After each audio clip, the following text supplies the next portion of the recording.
Yo, what is going on, everybody? Stockopolis Jack bringing you another video. And today, I'm bringing you Castor Maritime, CTRM, located under the NASDAQ at a massive discount, in my opinion. Of course, this is not financial advice. Do your own due diligence. But as you can see, down 21% on the day. And as you can see, at 58 cents on the day. And after hours, almost up to 60 or 59. And almost double the volume. And this is the chart. This is the chart for 6 months. And as you can see on January 27th, was the last time it was lower than the current price. Now, if you don't know what the stock is, we're going to get right into that. And we're also going to talk about why it was down 21% on the day. Ouch.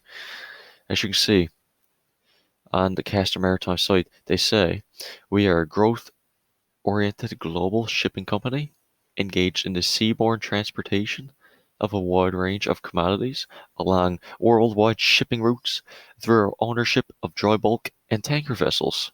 So basically, they acquire ships.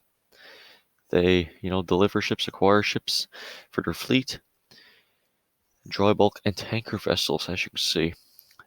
We're going to get into why they went down 21% on the day.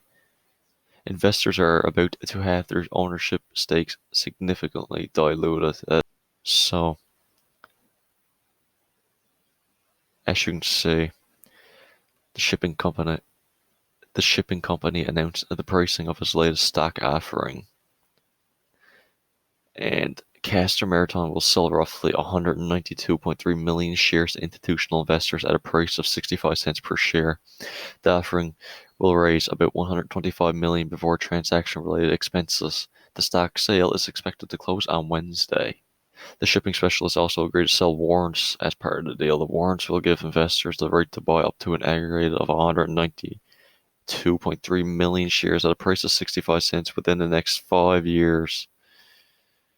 Nonetheless, Castor Maritime stock price closed at 74 cents, as you can see, on Thursday.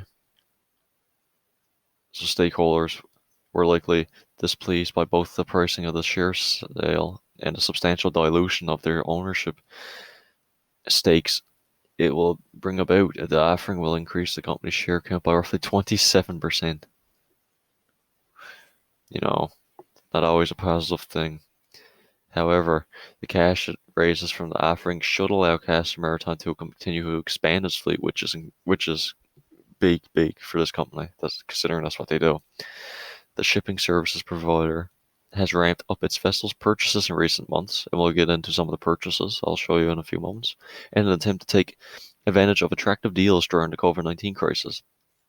Which is true. They can get these ships at incredible discounts due to the crisis. Companies are not making as much money, and they got to get rid of the ships to bring in some cash to the companies, ship sellers companies, right?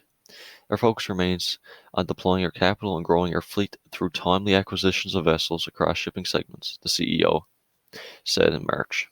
So, before we get into some of the orders and acquisitions they made, we're getting into their highlights of their revenues they made in the fourth quarter, as reported. As you can see, revenues net at 12.5 million for the year, and at December 31st, 2020, as compared to 6 million. So that's a 108% increase period to period, which is big. And you can read all this on the website. I just wanted to get you that. They are in the positive. The revenues are increasing mightily. And as you can see, on February 11th, they acquired 2 Aframax LR2 tankers with time charters attached. And the stock price went up to $1.95 at that point. You can see with multiple other times, if you look at the chart and their acquisition dates for these vessels, they'll go up, they'll spike up a little higher than they were before. So this kind of news do usually bring it up. I'm not saying I will, of course, I'm not a financial advisor. But usually when they acquire these boats, the stock do have a run up. But anyways, guys, I thought I'd bring you that stock considering it's down massively, but, of course, with shares getting diluted is not always a good. Thanks, guys, for watching. Like and subscribe for more daily content, and of course, have a great day.